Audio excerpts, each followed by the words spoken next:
Welcome back, football fanatics, to the First and 10 Club. I'm your host, Mark D, and it's a recap time of Week 10. Yep, we're going fancy today. Got the Windsor knot and everything. As we put Week 10 in the books, home teams dominated this week.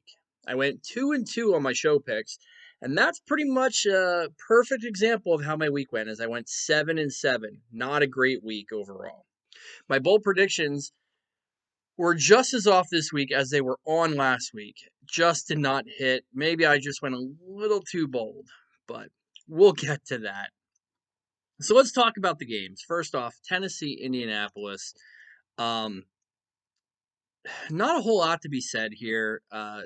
Basically, all I'm touching on this is Indianapolis is a mess at the running back position, except for Naheem Hines, who this week apparently caught fire.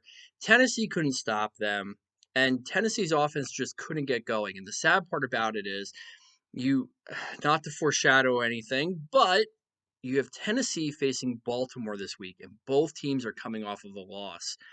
Something's got to give there. Losing two in a row this late in the season is really, really damaging. So, going to be really curious to see kind of who bounces back there. Tennessee, yeah, it's kind of head scratching, and really the only thing I can point to at this point is I really think them losing the offensive lineman has really affected them more than anything. Henry just hasn't gotten going to this point.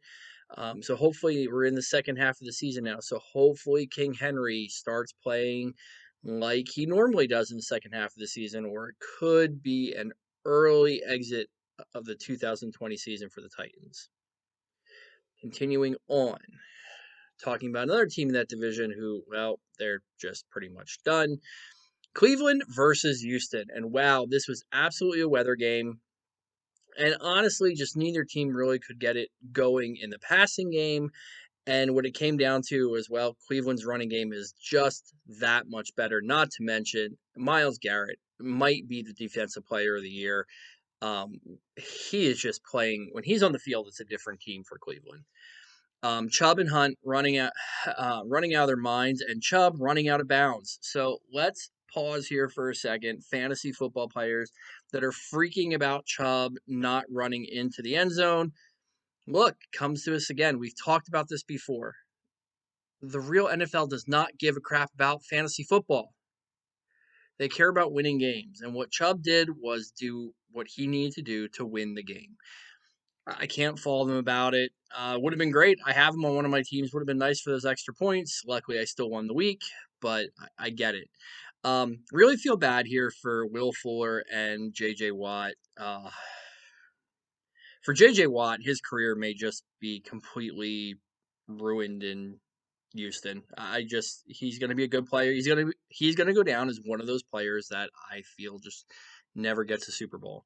Fuller, I just feel bad for him because I want better for him. I want better for Watson too. Um, Houston's going to head into a full rebuild here, and you're going to see some of your prime years lost trying to just win a game here and there. I don't know. I feel bad. Enough about that. Moving on to another team that just absolutely should be rebuilding. Let's talk about the Washington football team versus the Detroit Lions. And wow, Chase Young, what a bitter, bitter, bitter, bitter pill at the end of the game. Washington ties the game. There's less than 20 seconds left. I think it was 18 seconds left. And a roughing the passer penalty basically puts Detroit right in field goal range. And, 3-2-1, kick is up. It is good. And Washington drops another loss. Washington, Ron Rivera, please, please just start Dwayne Haskins. It's not a knock on Alex Smith. I love the Alex Smith story.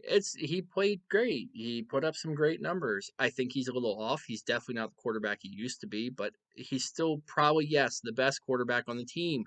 But stop. You're this team is not capable of being competitive or winning games. Yeah, you still have a shot to win the division. Of course you do. The NFC East sucks across the board.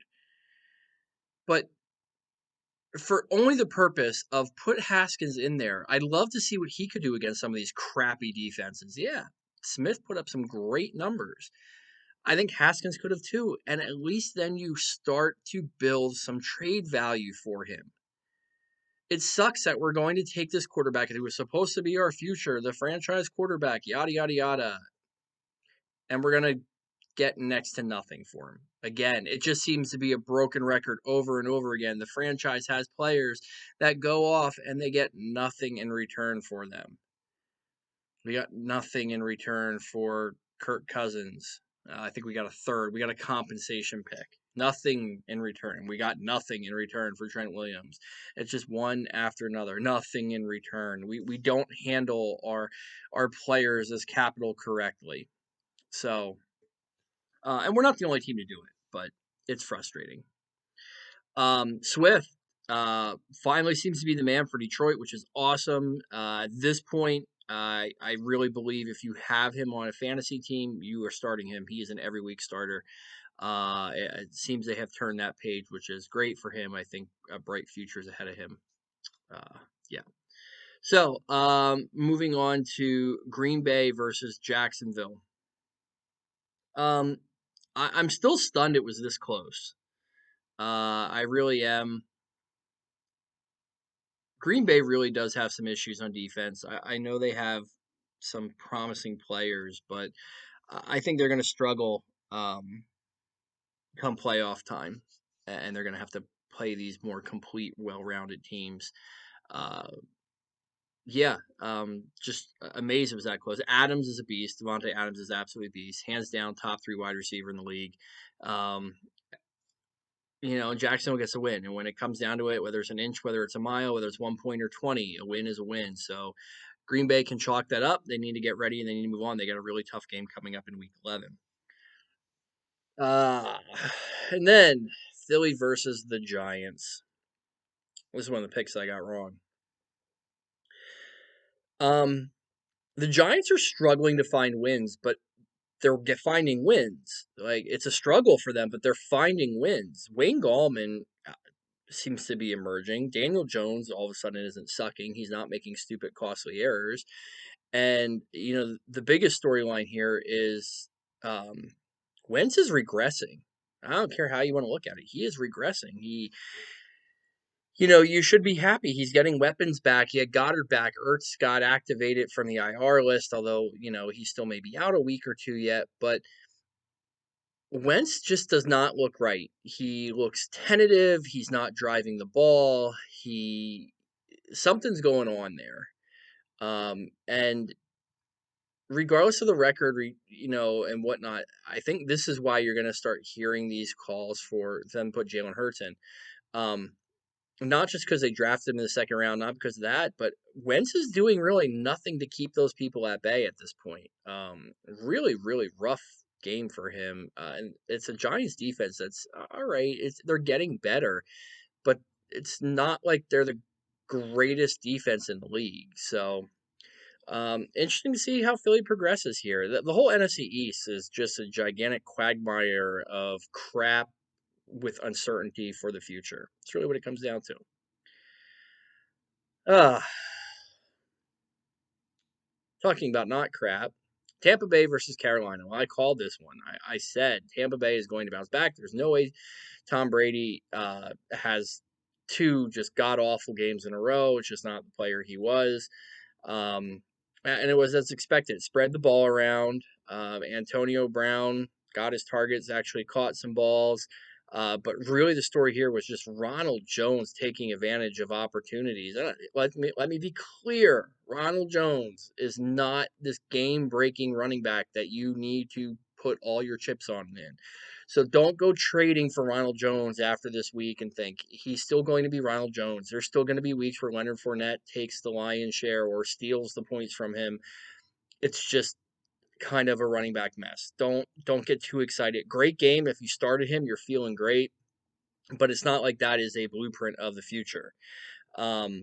What I think a blueprint of the future is, though, is on the other side of the field at running back is Mike Davis. And again, it's just painfully obvious Mike Davis is not Christian McCaffrey, he's serviceable, but obviously Carolina misses CMC, plain and simple.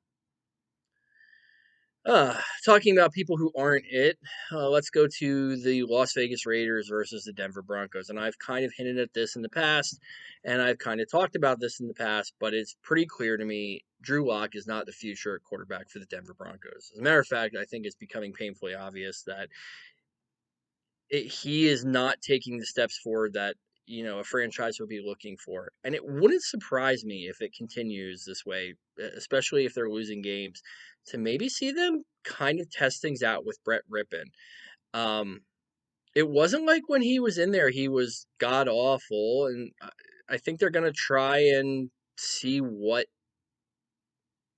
is out there. I think they're going to try and see, do they have something potentially to build in-house, or do they need to once again go back to the draft board? John Elway has just struggled to find that future franchise quarterback. He really has. As for the other side of the game, the Raiders, look, it's simple. The success is going to hinge on Jacobs. Jacobs and Booker. Wow, they just ran all over the Broncos. And I think Booker is kind of an interesting maybe flex play moving forward. But Jacobs is clear, without a doubt, the identity of the team and the main focal point. So, yeah. Um, yeah. Moving on to another team two teams that have found their future quarterbacks. We're talking about Miami versus the LA Chargers. And, you know, Herbert is having his issues. He's having his growing pains where, on the other side, Tua is not lighting up the stat sheet like Herbert is, but he's getting the wins. And I think Miami's for real. Especially with 3 wild cards this year, they have a pretty stout defense, and I think really the only thing holding them back is Tua, and I think Tua is progressing very nicely. I think as he continues to play games, wins or losses, but as he continues to play these games, he's going to get better, and you're going to start to see his abilities expand more and more. So the best of Tua is yet to come yet this season. I think it's pretty easy to say. As for the Chargers, Keenan Allen, stud. The thing that would help this team more than anything, I think, is getting Austin Eckler back because they're just a mess at running back. So it would be interesting to see that. And I'm going to be interested to see if he does come back, which they may not even bring him back. They may let him rest the whole year. But if he does come back, what type of timeshare, or does he get the lion's share of the work again? That'll be curious to see how it plays out. All right, next game. This was the game of the week. Buffalo versus Arizona. And the fact of the matter is, in all honesty, 59 minutes and say 45 seconds really didn't matter in this game. It's kind of low scoring to begin, and then all of a sudden, the second half, there's points being put up. And at the end of the fourth quarter, Josh Allen makes a statement drive, and you just think, like, that's exactly what it is. It's a statement drive. The Bills are for reals here. And Kyler Murray just said, "Here, hold my jock." He scrambles, he maneuvers with virtually no time left, and throws a bomb to DeAndre Hopkins. And Buffalo fans, please, I know it sucks. It stings. You have to be hating life right now to lose a game like that. Short of mugging DeAndre Hopkins, what did you want those 3 defenders to do? It was a perfectly placed thrown ball. Perfect. Not even a centimeter off. The ball was high pointed to DeAndre Hopkins, who went up clearly above the rest of the defenders, 3 of them, and just caught the ball at its highest point and held onto it coming down. I don't know what else you do there. Short of maybe you should have had one of your wide receivers in the game kind of playing robber in the end zone. But the players that are there, you can't be mad at them. You can't. It's just one of those amazing plays that happen in football. And unfortunately, if you're part of the Bills Mafia or Bill fan base, you're on the wrong side of it this time, and it stings and it sucks. And I know you've been there before, but credit to Hopkins, credit to Arizona for not giving up and pulling out a miraculous miracle win. Another game that I was super excited for, which just did not turn into the game that I thought it would be, was Seattle versus the LA Rams. Seattle's spiraling right now. Yeah, can't talk. It's been a long day. Wilson's become a turnover machine. That's got to get corrected. If he wants any chance of being the MVP, that's got to get corrected. He's got to finish really, really strong. And I have to tip my cap to Jalen Ramsey. There's a reason he believes he is the best cornerback in the league, because he is the best cornerback in the league, and he's paid as such. It's phenomenal. He shut down Metcalf. He's done it to other wide receivers. He goes out, he talks the talk, and then walks the walk. So the Rams had a game plan. You expected Goff to throw the ball all over because that's what Seattle's not good at, and it really wasn't the case. Really, the effective weapons in this game were the tight ends. Don't think that's going to continue on and on, but in this game, that's what it was. So the Rams get the win. What you end up now is just a complete logjam atop the NFC West. Currently has Arizona in first place with tiebreakers and all that. And I believe, I haven't checked this, but I believe Seattle actually falls to third. So you go from first to third in 1 week. That's kind of crazy. But I think Seattle's going to be okay. I think they're going to bounce back. I still think they ultimately end up winning that division. It's going to start this week when they go back and face a rematch against the Cardinals. And I do think they beat the Cardinals. Not to steal anything from Thursday's show. San Francisco versus New Orleans. Well, New Orleans may be in trouble now with Breeze on the shelf. And let's face it, we've talked about this being his swan song, about this being his last year. Well, you're now playing with a collapsed lung. You're playing with broken ribs. The age has creeped up on you. I just, please get healthy for starters. Don't try and rush back. They're going to put Jameis Winston in there, and we'll see what develops with that. But I hope things finish positively for the year, and I hope Breeze can come back and finish positively, because I think the best years are behind him. And for his own well-being, I'd be really surprised if he continues past this year.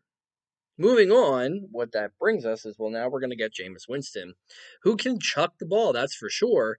And I don't know that this helps Michael Thomas. Michael Thomas tends to operate in the 15-yard less range, where Jameis Winston wants to throw the ball downfield, throw the ball downfield, throw the ball downfield, throw the ball downfield. Whether your guy's triple covered or not, it's like he can only look deep.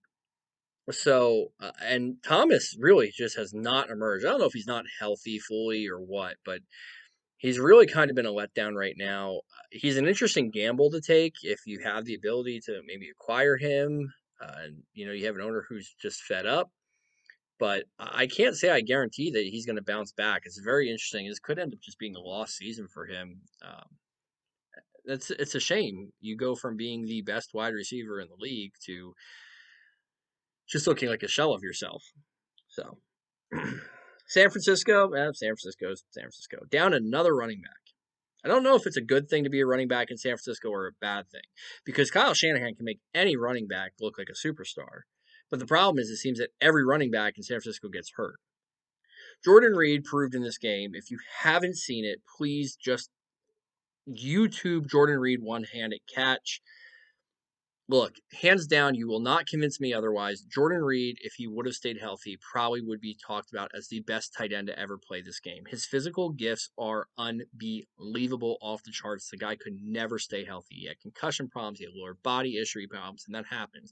So you can't say that he is. But man, when he's on the field, he does amazing, unbelievably athletic things, gifted things like he did in that game, plucking a ball virtually off the turf, inches above the turf with one hand. Phenomenal catch. Just need to be noted. Pittsburgh versus Cincinnati. I made a bold claim on this one. I thought Cincinnati was going to be the one to knock Pittsburgh off. I bought into all the red flags for the week. Ben didn't practice. He looked off.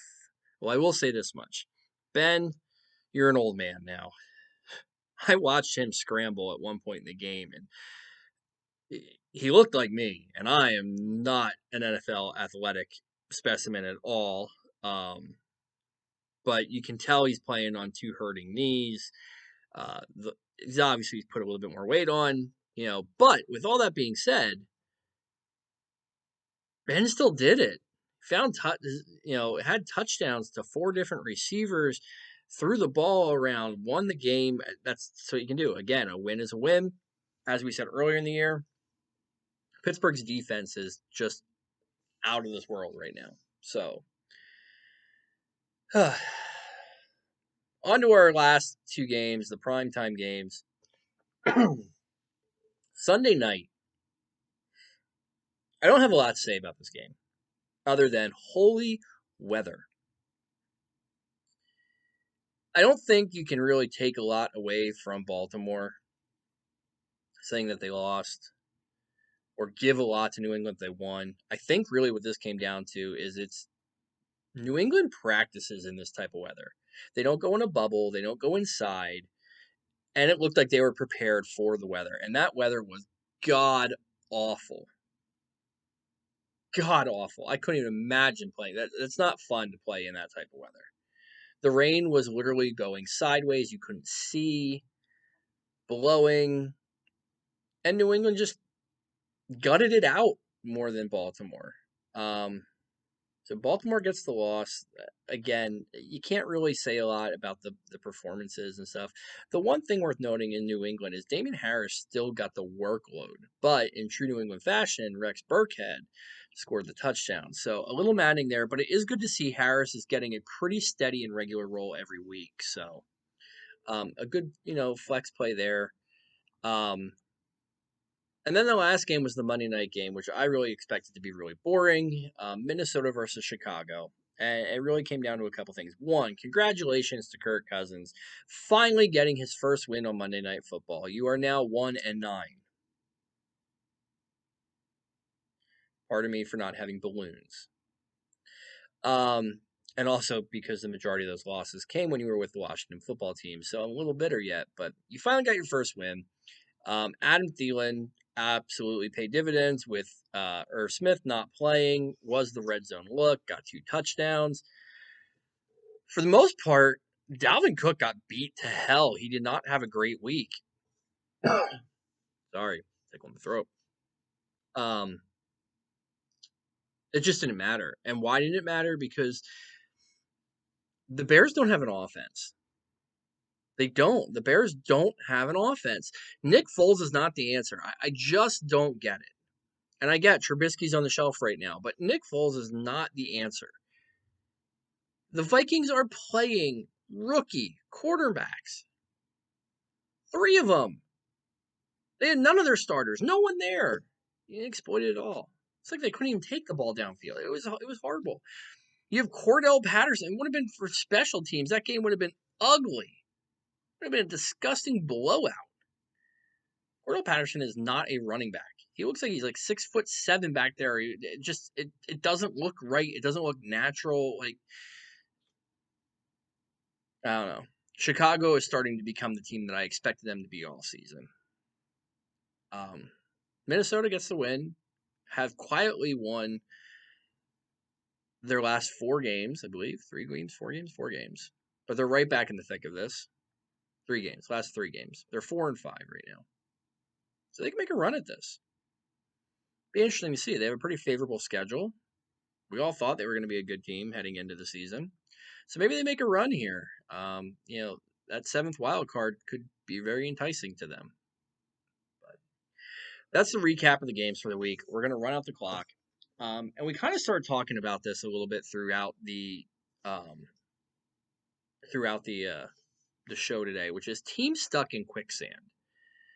And I don't mean it as a bad thing, but there's a lot of them. Washington is one of them. Dallas is one of them. Atlanta is one of them. Minnesota, Chicago, the Jets, Houston. It's when you still think you have a window, or you still think that you're going to do something. And, Washington brought in a new coach. We were supposed to rebuild. That was the plan for the year, but quicksand hit. Saw opportunities. So now nothing's really happening. I don't really see us evaluating players the way we probably should be and making things work. Dallas still is convinced that they're an elite team. Um, and they've paid a lot of players like they're an elite team. The problem is they're losing the nuts and bolts. They're losing the trenches, which that's going to hurt them. Atlanta, I don't know, like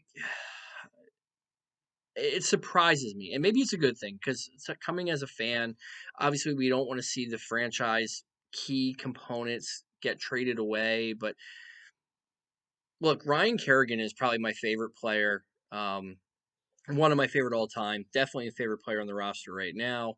And yeah, it would hurt as a fan because I don't want to see him get traded. But look, I know that he's coming to the end of his career. It's at a position that we have tremendous depth, and we need draft picks. We need to fix other parts, and it's not all done via free agency. So I just don't understand these teams and the mentality sometimes. I really wish there would be a show on ESPN that when a GM was let go or gets let go, that it's almost like if you get voted out on Big Brother or voted off the island, that you come out to a host and they go, you know, we'll use Bruce Allen for Washington. Bruce, you've just been voted off the island. Your butt just got fired. Tell us what happened. What was your game plan? Did you have one? Or did you just go there, collect a paycheck, and, when something was put in front of you, close your eyes and point, and whatever one happened to be the solution was the solution? Um, I think that'd be a pretty cool show. Um, and for the final kneel down, we're going to talk about holding on just a little too long. Um, and that's, I get trying to chase glory, but for players like Ben Roethlisberger, for Drew Brees, even Philip Rivers, the question of just holding on a little too long. Frank Gore, Adrian Peterson. The question is, and I'm not knocking it. Obviously, they know their desire. They know their itch to play. And they made a team.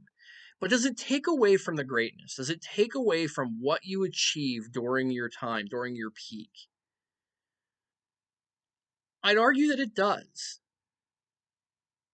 You see Adrian Peterson right now bouncing around from team to team, barely making a roster, having to worry about making a roster. And there's some people that will put him in the breath of the top 10 running backs of all time. Frank Gore is another one. You know, it's one thing if you're on a team and you're mentoring them and that's you come out and you explain that that's your role and that's what you want to do. But, these guys that are just you keep going until you just can't anymore. And the best example of this, I think, was Peyton Manning. Don't get me wrong, Peyton Manning won a Super Bowl with the Broncos in his, later years. But let's be honest, the defense was such a large part of that. He just was not the player he was through his career. So is it better off? Is it better to literally ride out in your prime or sunset? Players like the Bus, players like Calvin Johnson, who maybe went a little too early. But is it better to have a graceful exit on your terms, or do you just ride it until the wheels come off? It's my final kneel down, my final thoughts. Let me know your opinions on that. I'd be curious to know what your take is on holding on too long to the glory of yesteryears. Um, Thursday, of course, we will do our prediction show, and I hope you guys like the show. Again, if you guys have comments, if you like what you're hearing, if you don't like what you're hearing, please let me know. Challenge me. Let me know if you think I'm wrong. Obviously, if you haven't done so, hit the subscribe button. Follow us so you don't miss our videos. And of course, come back and see us on Thursday for the prediction show. With that said, I'm your host of the First and 10 Club, Mark D, and let's go football.